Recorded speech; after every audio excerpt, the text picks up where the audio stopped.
A blessed day po sa ating lahat. Welcome po sa Unlearn Error, Spread the Truth. Ito po ay Bible Course in Systematic Theology. Series po ang ating pinag-aralan. Bible Doctrine 9 na po tayo. Who are the strict and particular Baptists? Bible Doctrine 9. Ano po ang inaasahan nating matutunan sa Bible Doctrine 9? Number 1, beholden po ba tayo sa Baptist group o Baptist church? Lalo na sa strict and particular Baptist Church.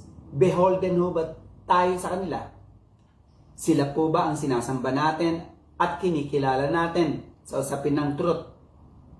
Number 2, bakit kailangan natin ng Bible-based teacher o pastor?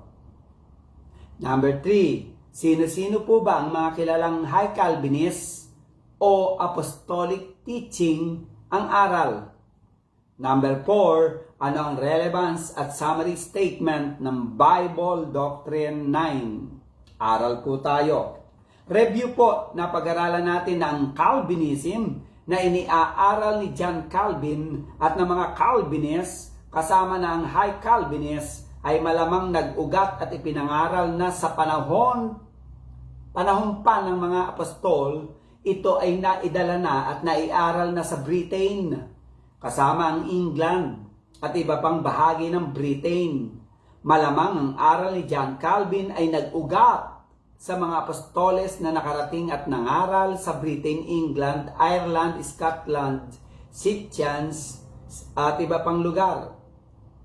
Tinawag lang kasi na Calvinistic theology ang aral ni Calvin, mga kapatid, kasi siya ang ginamit ng Diyos para muling maibalik ang tamang aral ng Kristyanismo at maibalik ang mga inilatag na aral ng mga apostoles sa Britain at England. Kaya dapat sa halip na tawagin itong Calvinistic theology, ito ay dapat ibalik sa tama at biblical na katawagan na apostolic teaching of the New Testament, mga ka-truth seeker. Napag-aralan natin sa John 7:16 to 18 na ang aral mula Sandali lang po. Napag-aralan natin sa John 7:16 to 18 na ang aral na mula sa sarili at doktrina na mula sa tao ay humanistic Arminian teaching at ang aral na mula sa Diyos, biblical na aral, apostolic teaching ay nagmula sa Diyos at ang naluluwalhati o naitataas ay ang glory ng Diyos. Hindi tao ang naluluwalhati at hindi tao ang nasa trono. Kaya ang aral ng sovereign grace, mga ka-truth seeker, ay biblical na aral. Ang doktrinang ito ang tanging nagtatanghal at lumuluwalhati sa Diyos at sa sovereign grace ng Diyos. At ang may pinakamataas na pagluwalhati sa Diyos ay ang Gospel of Grace na iniaaral ng High Calvinists at nakikita natin ito sa aral ng mga strict and particular Baptist churches. Continuation po tayo. Bible Doctrine 9 na po. Tanong, beholden po ba tayo sa Baptist group o Baptist church, lalo na po sa strict and particular Baptist Church? Sagutin po natin to, mga ka-truth seeker. Paunawa, mga ka-truth seeker. Hindi po tayo beholden sa Baptist group, Baptist Church, strict and particular Baptist Church. Beholden lang po tayo sa aral, doktrina, truth na daladala nito na pinakamalapit sa aral ng mga apostoles at pinakamalapit sa aral ng Biblia. Our loyalty is to the truth, not to the church or to any confession of faith, nor to any Bible theologian or Bible wizard. Nagkataon lang po kasi na ang strict and particular Baptist Church ang may doktrina, theology, aral na pinakamalapit sa Biblia at pinakamalapit sa apostolic teaching. Acts 26:5. Basahin ko po, mga ka-truth seeker. Mula pa ng una, sabi ni Pablo, sa lalong mahigpit na sekta ng aming reliyon, ay nabuhay akong isang Pariseo. Ano pinupunto ni Pablo dito? Mula pa nung una, mula pa ng aking pagkabata, ay nasa reliyon na ako at kumakapit na ako sa reliyong Hudyo sa sekta ng Pariseo. Parang Katolik lang, na dito na ako pinanganak, dito na rin ako mamamatay. Acts 26:6. At ngayon nakatayo ako upang hatulan dahil sa pag-asa sa pangakong ginawa ng Diyos sa aming mga magulang. Ano pinupunto ni Pablo dito? Ngayon ako ay nakatindig at naninindigan sa pangakong ito sa katotohanan ng gospel of truth na natanggap ko kay Jesus. Acts 26:7, Acts 26:9. Tunay na ako ay nag-isip na dapat akong gumawa ng maraming mga bagay laban sa Panginoong Jesus. That time na hindi pa ako kumakapit sa gospel of truth. Acts 26:10. Kinulong ko ang mga Kristiyano. Nang sila'y ipinapapatay, ay binigyan ko ng consent at pagsang-ayon ang pagpatay sa mga Kristiyano. Acts 26:11. Madalas sa pagpaparosa ko, sabi ni Pablo, sa mga Kristiyano, ay pinipilit ko silang itakwil ang Diyos. At sila'y pinag-uusig ko hanggang sa bayan ng ibang lupain. Acts 26:12. Sa paglalakbay ko patungong Damasco, ay may nangyaring himala. Acts 26:13. Nakita ko sa daan ng isang ilaw na mula sa langit na lalong nagningning kaysa araw. Acts 26:14. Narinig ko ang isang tinig na nagsasalita sa akin sa wikang Hebreo, Saulo, Saulo, bakit mo ako pinag-uusig? Sumagot si Saulo, Panginoon, Panginoon, Acts 26:16. Napakita ako sa iyo, sabi ni Jesus, upang ihalal kitang ministro at saksi din naman ng mga bagay na nakita mo sa akin. Acts 26:17. Ililigtas kita sa bayan, sa mga hentil na nasa kanila'y isusugo kita sa mga hentil. Acts 26:18. Upang sila na mga hentil ay mga balik sa ilaw mula sa kadiliman at mula sa kapangyarihan ni Satanas hanggang sa Diyos, upang sila'y magsitanggap ng kapatawaran ng mga kasalanan at ng mga mana sa kasamahan ng mga pinapaging banal sa pamamagitan ng pananampalataya sa akin. So, tuloy po natin. Acts 26:20. Nangaral ako sa mga hentil na sila'y magsisi at magbalik loob sa Diyos. At Acts 26:22. Na wala akong sinasabing anuman kundi ang sinasabi ng mga propeta na aral ni Moises na mangyayari. Acts 26:23. Kung paano na ang Kristo ay kailangan maghirap at kung paano na siya mabuhay na maguli sa mga patay ay matatanyag ang ilaw sa bayan. Gayon din sa mga hentil hanggang Haring Agripa, naniniwala ka ba sa mga propeta na ito na hula? Nalalaman kong naniniwala ka, Haring Agripa. Sumagot si Agripa, pati ako gusto mong gawing Kristiyano. Acts 26:29. Sabi ni Pablo, sana nga, loobin nawa ng Diyos na ikaw ay maging Kristiyano, na sa kakaunti o sa marami man na hindi lamang ikaw, kundi pati ng lahat ng mga nagsisipakinig sa akin ngayon, ay pawang maging katulad ko naman na Kristiyano at tagasunod ng katotohanan, hindi tagasunod at hindi ang loyalty ay sa reliyong Hudyo at ang loyalty ay hindi sa sektang Pariseo. Mapapansin natin sa kwento ni Pablo na siya ay pinanganak sa reliyong Hudyo sa sekta ng Pariseo. Pinaglaban niya, inusig pa niya ang mga sumasalungat sa aral ng Pariseo at reliyong Hudyo.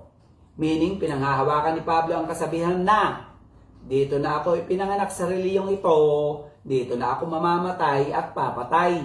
Sarado de kandado ako sa reliyong Hudyo sa sekta ng mga Pariseo. Ito ang tamang reliyon para kay Pablo dahil ito ang pinaka-establish na sekta. Isa sa pinakamatagal na reliyon, kaya tama ito. Pinakamarami ang miyembro nito, kaya tama itong reliyon ko. Sabi ni Pablo, ito yung implikasyon. Istrikto sa kautosan, disiplinadong church itong reliyon ko. Sa lahat ng church na naobserbahan ko, mga matwid at ang mga kaanib dito kaya tamang relihiyon ito. Ngunit dumating ang panahon na inihayag ng Diyos ang truth kay Pablo at si Jesus ang truth. At kalaki pang truth o kapahayagan ng Diyos about kay Jesus at about sa kaligtasan. Dito nabuksan ang puso ni Pablo na mas mahalaga pala ang katapatan sa truth kaysa sa katapatan sa church. Mas mahalaga pala si Jesus na truth kaysa sa reliyong Hudyo na kinakapitan niya. Mas mahalaga pala ang pagkapit sa truth kaysa pagkapit sa sekta denominasyon na kinalakihan niya. Meaning, nang i-regenerate ng Diyos si Pablo, naunawaan ni Pablo na ang truth ang pinakamahalagang bagay sa buhay niya. Truth ang pinakamahalagang dapat niyang ipaglaban.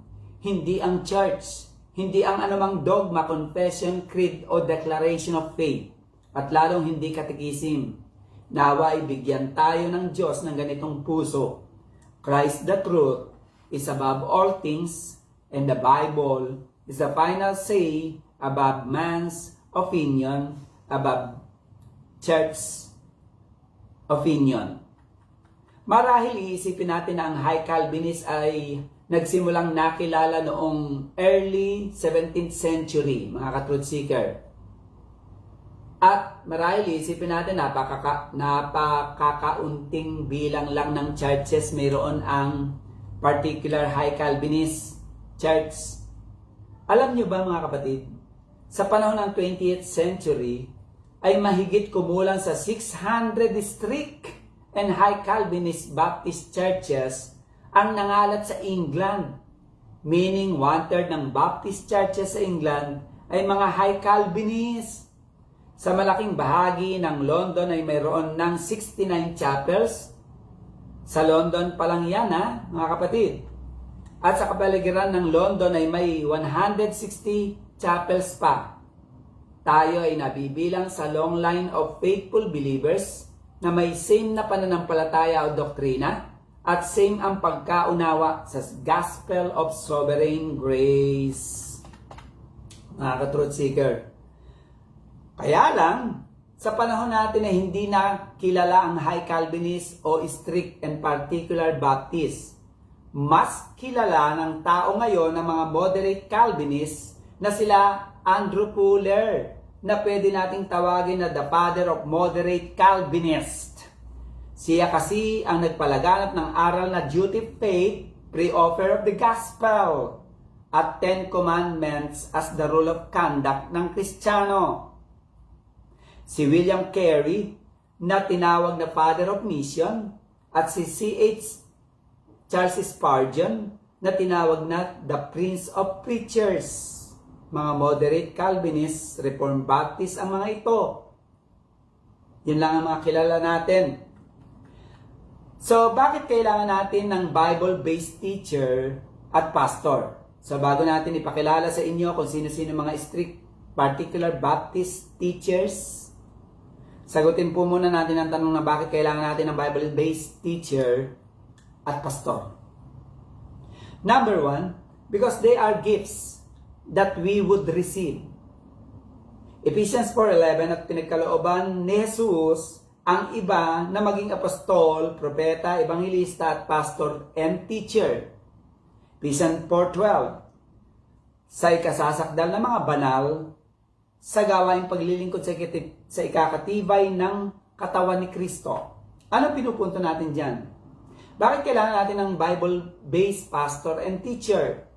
Because they are gifts from the Lord that we would receive. Ang church po ay pinagkalooban ng Diyos na mga Bible teacher and pastor para tayo ay magabayan sa espiritualidad. Number 2, bakit kailangan natin ng Bible-based pastor and teacher? Number 2, they are equippers that we would learn to serve and grow stronger. Ephesians 4:12, CEV translation. So that his people would learn to serve and his body, the church, would grow strong. So, ang mga Bible teacher, Bible-based teacher and pastor ay binigay ng Diyos sa atin para matutunan natin na makapagsilbi ng tama sa Diyos at para tayong church ay maging lumago ng malakas at matibay at matatag sa Panginoon. Number 3, why do we need Bible-based pastor teacher? They are truth framers that we would come in oneness of faith. Ephesians 4:13. Till we all come in the unity of the faith. Ang mga Bible-based teacher and pastor ay binigay sa atin ng Diyos para yung faith natin. Magkaroon tayo ng iisang lengguwahe at magkaisa tayo sa isang doktrina na klaro, sakto, at pinakamalapit na aral sa Biblia. Number 4, bakit kailangan natin Bible-based pastor teacher? They are truth expositors that we would reach maturity. Ephesians 4:13. Sabi diyan, till we all come in the unity of faith and of the knowledge of the Son of God unto a perfect man into the measure of the stature of the fullness of Christ. Ephesians 4:15. But speak the truth in love, that we may grow up unto Him in all things, which is the head, even Christ. Ano pinupunta natin? Ang mga Bible-based pastor teachers, sila ay truth expositors, that we would reach maturity. Kailangan natin sila. And another thing is, they are truth planters, that we would have a deeper knowledge of God. Ephesians 4:13. Till we all come in the unity of faith and of the knowledge of the Son of God. Number 6. Bible-based pastor and teachers are truth defenders, that we would be led astray, that we would not be led. By false doctrine. Ephesians 4:14, mga ka-truth seeker, TPT translation. And then our immaturity will end, and we will be matured, and we will not be easily shaken by trouble, nor led astray by novel teachings, or by the false doctrines of deceivers who teach clever lies. Ano pinupunto natin dyan, mga kapatid? Ang mga Bible-based pastor and teacher ay truth defenders na kung saan ay maiingatan tayo laban sa mga false doctrine. At hindi lang sa false doctrine, sabi sa Ephesians 4:14 ng TPT translations, tayo ay titibay sa pagharap sa bawat problema, sakit ng buhay, pait ng buhay, at pang-iiwan ng iba. At tayo ay tatatag laban sa lahat ng panghihina, panlulumo, pagkapagod sa buhay na ito. Dahil sa dami nating hinaharap na problema, kabi-kabila, harap, likod, taas, baba, kanan, kaliwa, tayo ay bugbog ng sari-saring problema at pasakit ng buhay. Bakit kailangan natin ng Bible teacher, Bible-based pastor? Number 7, they are truth molder, that we would be truth defender too. 1 Peter 3:15 TPT translation, but give reverent honor in your hearts to the Anointed One. Igalang daw natin, respeto natin, bigyan natin ng mataas na pagtingala ng ating puso ang Panginoong Hesus. At itrato natin ng Panginoong Hesus ay banal na ruler, master, king ng ating buhay. At paano daw natin ito magagawa? Sabi diyan, magagawa natin to if anyone asks about the hope living within you. Always be ready to explain your faith, mga ka-truth seekers. 2 Timothy 2:2, mga ka-truth seekers, TPT translations. Timothy, all that you have learned from me, confirmed by the integrity of my life, pass on those learning to faithful leaders who are competent to teach the congregations the same revelation. May dalawa pong trabaho ang mga Kristiyano pagkatapos niyang matuto ng mga aral ng mga Bible doctrine na pinag-aaralan niya. Una po, kung wala po tayong gift of teaching para sa maramihang tao, sabi diyan, at least may kakayahan tayo at kahandaan tayo na ma-share yung faith at ma-explain yung faith in clear, brief, short, and exact explanation ng faith na meron tayo at doktrinang daladala natin. At kung tayo naman po ay may gift of teaching o pinagpala ng Diyos para maging leader ng church, lahat daw ng natututunan natin, isa puso natin, aralin natin, at humanap tayo ng mga taong may puso na nauuhaw at may kakayahanan magturo sa iba. At kapag nakatagpo tayo nito, turuan natin sila. Aralan. Another question po. Sino-sino po ang mga kilalang high Calvinist o apostolic teaching ang aral na daladala? Sa Bible Doctrine 9 ay matututunan natin kung sino-sino itong mga taong ito. Number 1, si John Skep. Noong 1675 hanggang 1721. Si John Skep ang isa sa pinakaunang strict and particular Baptist preacher. Si Skep ay na-convert kay Jesus sa ilalim ng ministry ni Joseph Hussey, 1660 to 1726. Isang congregational minister. Hindi siya High Calvinist malamang, yung si Hussey. Doon na-convert si John Skep.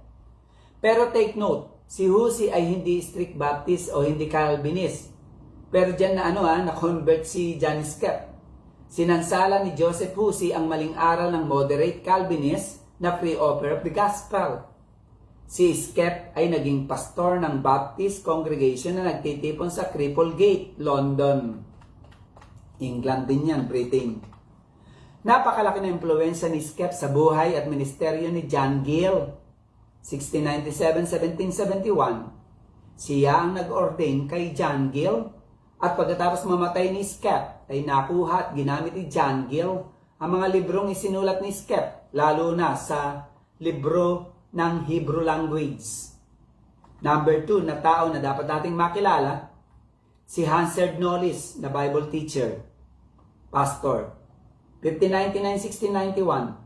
Si Hansard ay isang strict Baptist pastor ng Baptist congregation na sa lugar ng Cripplegate, London, na siya rin ang nag-organize nito. Dito sa church na itinayo ni Hansard, naging pastor si John Skep na binanggit natin kanina. Si Knollys ay nakilala bilang masipag, masigasig na preacher sa kabi-kabila ng persecution, pag-reject, pambabato sa kanya, ilang beses nakulong at nasaktan dahil sa walang humpay na pangangaral hanggang sa kanyang katandaan.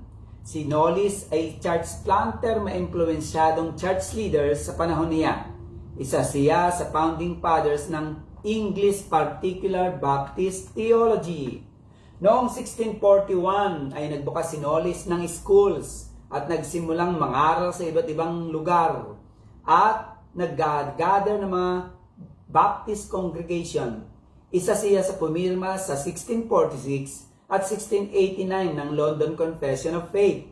Si Knollys ay isa sa mga influential Puritan theologian noong 17th century. Number 3, si John Gill. Si John Gill ay isang English Particular Baptist minister, biblical scholar, and theologian. Kilalang kilala sa kanyang commentaries ng buong Biblia.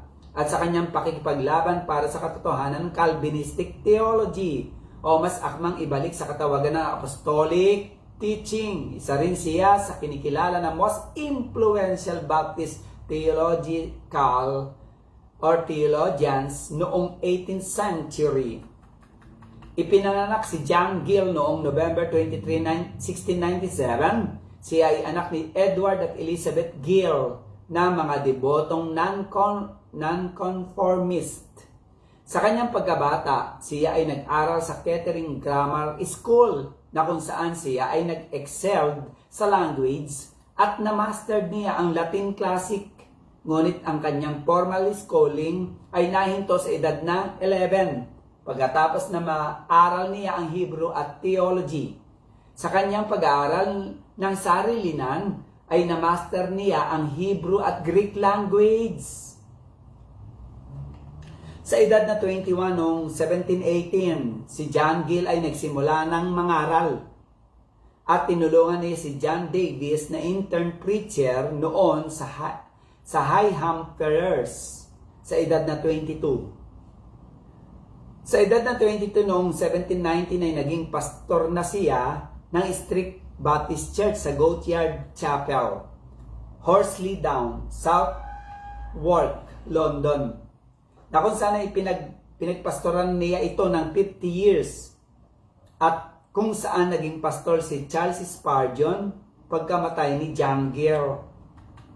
Sa mga mangangaral, napakasarap aralin ng mga isinulat ni John Gill na multi-volume verse-by-verse commentary at exposition of the Old Testament at exposition of the New Testament. Meron pa siyang isang libro, mga kapatid, The Cause of God and Truth. Dito ipinaglaban niya ang 5 points of Calvinism laban sa kritikong Arminian. Si Gill ang kauna-unahang Baptist na gumawa ng isa sa pinaka-the best at full systematic theology na pinamagatang A Body of Doctrinal Divinity, 1767, at A Body of Practical Divinity, 1770. Nakatanggap si John Gill ng Honorary Doctor of Divinity sa University of Aberdeen noong 1748 dahil sa kanyang mga librong isinulat. Number 4, John Bryan, 1703-1765. Si Bryan ay na-convert sa ilalim ng gospel ministry ni John Gill sa edad na 27. Si Bryan ang sumunod na pastor ng Baptist congregation sa Cripplegate pagkatapos ni Skep. At siya ay nagpastor ng 35 years. Si Bryan ang nag-ordain kay John Ryland Sr. 1723-1792 na naging pangunahing tagapagtanggol ng High Calvinism. Hindi nakapag-aral ng maayos si Bryan dahil sa kahirapan. Ngunit siya ay nag-self-study at siya ay naging mangangaral at nagpastor sa Coventry. Kinilala si Bryan bilang isang aral, maingat at metikulosong mangangaral at pinagdidiinan niya ang accuracy at precision sa pag-aaral pangangaral, pati na ang kaimportansyahan ng biblical authority kumpara sa mga aral na nababasa o naririnig. Mga ka-truth seeker, ang ilan sa mga isinulat ni John Bryan ay ang Defense of the Doctrinal Eternal Justification, Motives to Love and Unity Among Calvinists, at iba pang sermons at theological essay. Number 5, si Richard Burnham, 1749-1810. Siya ay pinanganak noong 1749. Nagsimula siyang dumalo ng Wesleyan Chapel, isang Methodist Church, Arminian. At siya ay nagsimulang mangaral sa kanyang kabataan. At di nagtagal siya ay nagpabautismo at naging member ng Baptist Church. Umalis siya sa Wesleyan Methodist Arminian Church.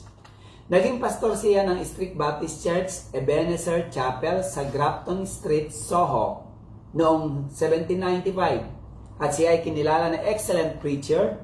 452 Calvinistic hymns ang kanyang naisulat.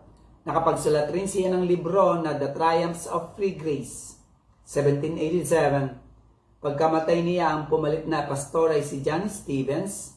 1776-1847, si John Stevens ay kilala na manunulat laban sa mga aral ni Andrew Fuller, moderate Calvinist.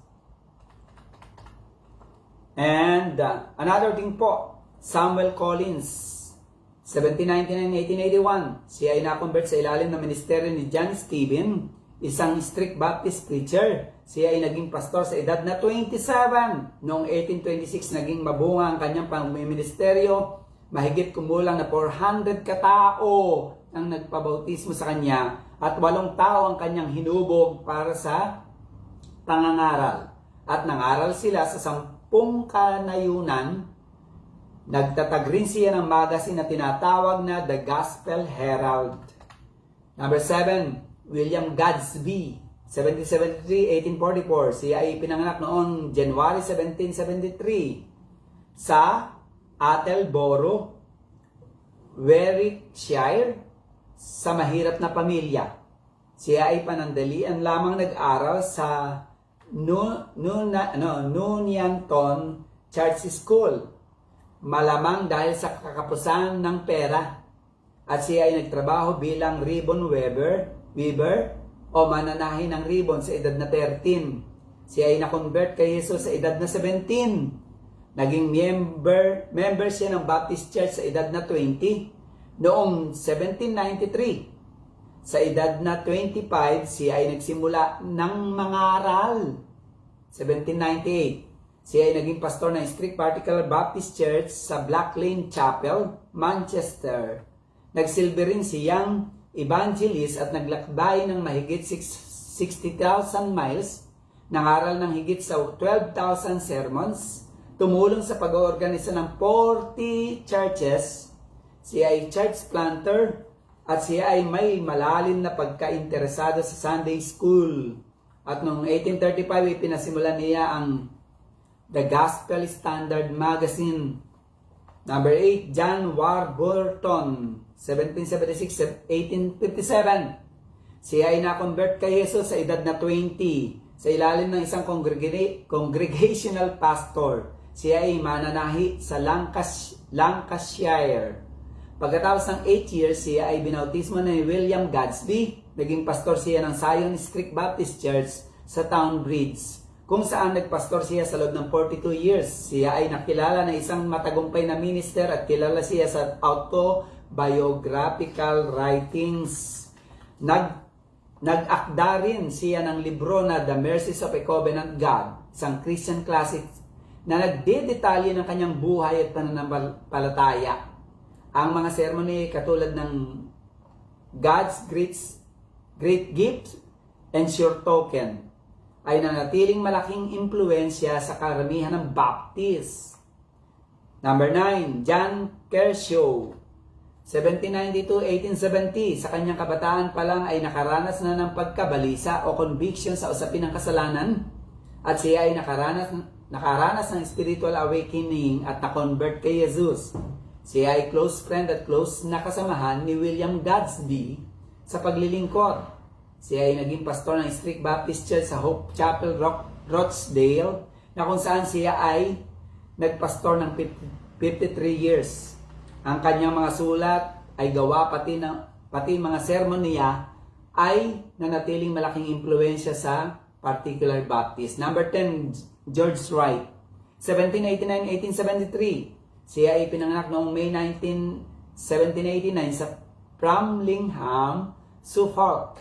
Siya ay na-convert kay Jesus sa ilalim ng Wesleyan Methodist Armenian Church at nagsimula siyang mangaral noong 1814 sa edad na 25. Kaya lang di katagalan ay mas nakumbinsi siya sa doctrine of election at dapat mabautisman lang sa pamamagitan ng paglulubog ang Kristiyano. At sa edad na tamang edad na. Kaya siya ay nagpabautismo noong 1822 sa edad na 32 years old. Siya ay naging pastor ng Strict Baptist Church sa Beccles noong 1823. Siya ay nagpunta sa ibang lugar noong 1827 at nakilala siya sa kanyang pagiging matapat sa pangangaral at marami ang naidala niya sa katotohanan. Si Wright ang nagtatag ng Norfolk, and Suffolk New Associations noong 1829 hanggang ngayon ay umiiral pa. 11. Philip Dickerson, 1795-1882. Siya ay naging pastor ng Strict Baptist Church sa Little Alley Street, Whitechapel, London, na kung saan ay nagpastor siya ng 37 years noong 1866. Isa siya sa 5 pastor na nag-oversee o nangalaga na muna sa pag-oorganisa ng bagong church sa Kensington na pinangalanan na Bethesda Baptist Church, na kung saan si Pastor Jared Smith ay nagpastor ng 20 years. Si Philip Dickerson, 1795-1882, ay kilalang strict and particular Baptist preacher at high Calvinist leader noong 19th century sa England. Nagpastor siya sa Rattlesden noong 1816 at Little Alley Street Chapel sa London. Noong 1832 ay ipinakilala ni Dickerson ang The Gospel Herald magazine na siyang nag-edit at nagpapublish para maipalaganap ang aral at values ng strict high Calvinist. Kinalaban niya ang maling aral na duty faith ni Andrew Fuller at ng mga moderate Calvinist at Reformed Baptist. Pasintabi po sa Reformed Baptist. Number 12, Joseph Philpott, 1802-1869. Siya ay na-convert kay Jesus sa pangangaral ni John N. Darby. John N. Darby, Armenian, low Calvinist. Ang pinaka-leader ng Plymouth Brethren na si John Darby ay tinatawag din na ama ng modern dispensationalism.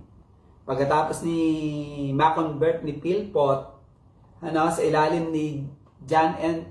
Darby, si Philpott ay naging member ng clergy o mga katuwang ng church leader ng 2 parishes o parokya o local church sa Oxfordshire. Sa ibang biography ni Philpott, mas malinaw na in-identify siya na rector o namumuno sa 2 parish church o local church. Sa ika-7 taon ng pag-minister ni Philpott sa established church sa Oxford, ay nakilala niya si William Tiptap, 1803-1864, at magkasama silang lumago sa aral ng mataas na pagtingala sa sovereign grace. At nag-decide silang dalawa na iwanan ng Church of England sa Oxford, at sila ay nagpabautismo kay John Warburton at parehas naging pastor ng Strict Baptist Church. Si Joseph Charles Philpott ay naging maimpluwensang preacher sa Strict and Particular Baptist. Binansagan siyang The Seceder o sa Tagalog ang tumalikod sa Church of England dahil sa pagalis niya. Siya ay naging editor ng Gospel Standard Magazine. Si Philpott ay nag-excelled academically sa Oxford University. Siya ay nakagraduate ng Master of Arts. Ipinaglaban ni Philpott ang biblical na aral na eternal sonship ng Panginoong Hesus. Ang kanyang mga sermon at libro ay nagpapatunay na naka-impluensya ng labis sa mga strict Baptist. Number 13, Charles Bank, 1806-1886. Siya ay na-convert kay Kristo at nabautisman sa Canterbury, na kung saan siya ay nagsimulang mangaral pagkatapos niyang pumunta ng London noong 1840. Siya ay naging pastor ng maraming churches at noong 1845 ay nagtatag siya ng magazine na tinatawag na The Earthen Vessel, na kung saan siya ang editor nito. Number 14, John Foreman, 1792-1872, mga ka-truth seeker. Siya ay naging pastor for almost 40 years sa Strict Baptist Church sa Hill Street Chapel, Marylebone. Siya ay nakilala sa kilalang libro na kanyang inilathala laban sa duty faith, na sa lahat ng libro against sa aral ng duty faith, ito ang pinaka-the best na libro na nalathala. At dito ay sinamarize niya ang esensya ng high Calvinism at hinukay niya ang nakakapinsalang aral ng Polarism o moderate Calvinist. Ang librong ito ay ang The Duty to Believe Examined and Refuted, 1846. At isa pang libro niya ay ang Election and Salvation, 1855, nasulat, na kung saan ay sinamarize at ginawa niyang outline ng God's sovereign choice at ang particular redemption. Number 15, James Wells, 1803-1872. Siya ay pinanganak na mahirap, siya ay nagtrabaho na tagabuhat at driver ng karwahe o kariton, na kung saan sa ganitong kalagayan ay natanggap niya ang pagkatawag ng Diyos sa kanya bilang mangangaral. Mga ka-truth seeker, siya ay pastor ng Strict Baptist Church sa Surrey Tabernacle, Southwark. Ito ay malapit sa congregation ni Spurgeon ng Tabernacle. Alam naman natin na si Charles Spurgeon ay kilalang Prince of Preachers, Moderate Baptist, Fully Rights. Madalas ay nasasalungat ni Wells ang hindi saktong aral ni Spurgeon na duty paid at pre-offered. Si Wells ay kilalang strict and particular Baptist preacher sa panahon ng 19th century sa England.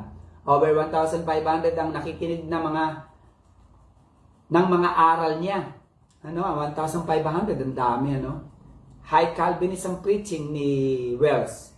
Kilala siya sa pagiging masigasig, masigla at punong-puno ng conviction sa mga sermon niya. Isang church niya na most successful church among strict and particular Baptists. Number 16, John Hazelton, 1822-1888.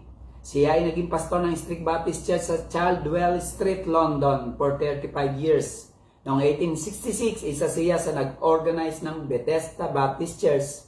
Again, the congregation that Pastor Jared Smith pastored for 20 years. Ang aral ni Hazelton ay High Calvinist doctrine, nakaparehas ng aral ni John Gill. Hindi niya inadapt ang aral ni Andrew Fuller o ng Moderate Calvinist.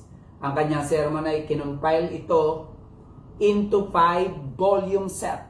Ang church na pinamumunuan niya ay malaking impluensya at dahilan kung bakit nabuo ang Metropolitan Association of Strict Baptist Churches. Number 17, John Booth. Iba po si William Booth. Si William Booth po ay founder ng Salvation Army. At ang Salvation Army po ay Arminian. Hindi po Calvinist, High Calvinist. Si John Booth po ay mga ka-truth seeker, 1861-1928, ay na-convert kay Jesus sa edad na 20. Siya ay naging pastor ng Sowar Particular Baptist Chapel sa Bradford for 30 years. Siya ay namatay noong 1928 na nag-iwan ng mga recorded sermons at writings na ipinreserba ng mga Baptist historians. Ang kanyang mga sermon at isinulat ay malaking contribution during the early 20th century. Ang mga isinulat ng mga High Calvinists ay mariresearch natin sa Google. Pwede nating i-download at i-compile ang mga writings at mga teachings nila. Gawa tayo ng mini library, mga ka-truth seeker, sa Google Drive.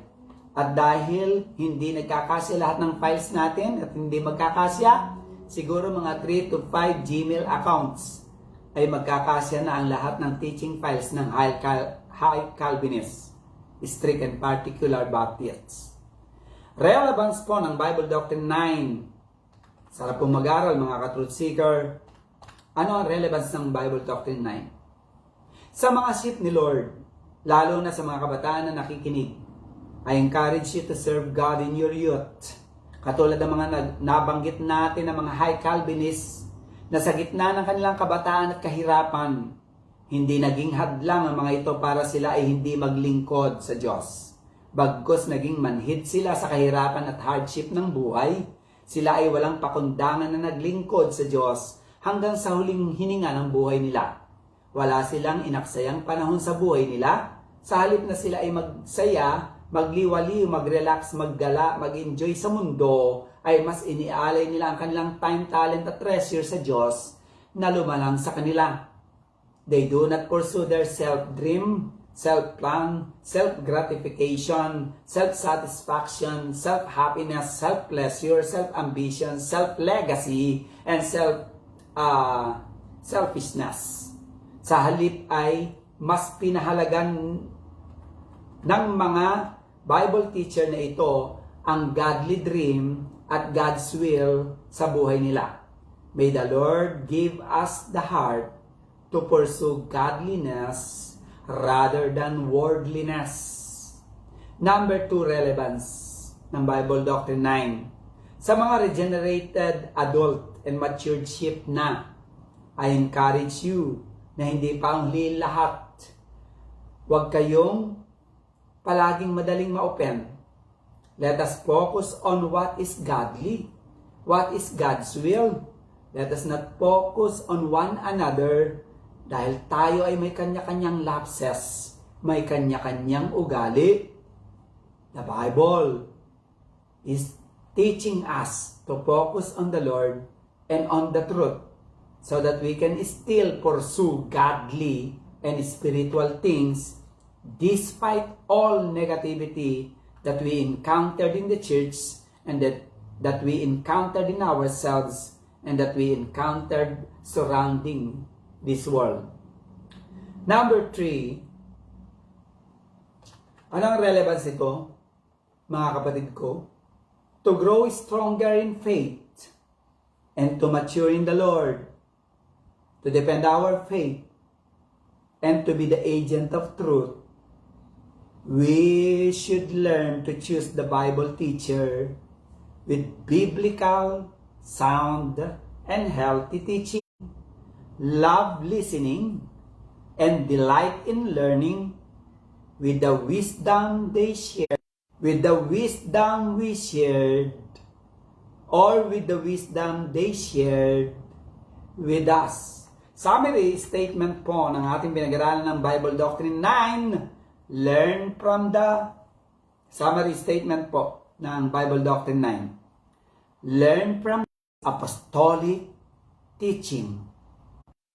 Summary statement po, ulitin ko. Learn from them whose teaching is apostolic. Good day and God bless po sa ating lahat. Aral po tayo ng Bible Doctrine 10 next week and Bible Doctrine 11 next week. Usually po, every Friday ko po natatapos yung mga lesson. Good day. Sama niyo po ako sa prayer. Sama niyo po ang gawain itong program na ito sa inyong mga panalangin. Ako po yung mananalangin.